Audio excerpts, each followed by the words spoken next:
Nilipoingia msikitini kwa mara ya kwanza kabisa, nilifungua milango ya kuzimu. Baada ya hapo nikapokelewa na nyota ndogo za mwezi zenye barafu zilizoko kwenye feni ya mbele, na kisha nyota ndogo za jua nyekundu zilizoko kwenye feni ya nyuma. Na baada ya kufungua milango kuzimu, nilimuona yule chui ambaye alikuwa akibebwa na wana wa Israeli kwenye sanduku la agano. Kisha nikamuua. Mimi ni nani?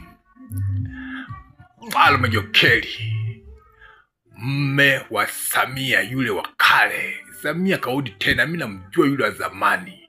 Huyu ni mwingine, lile ni chini.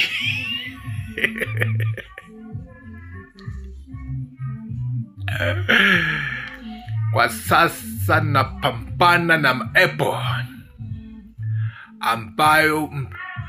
ambayo Nabii Adam alayhisalam aliyeweka kwenye roho ya dua ya kuomba mafuta huko masjidi. Nitawaambia kinachoendelea baada ya hayo.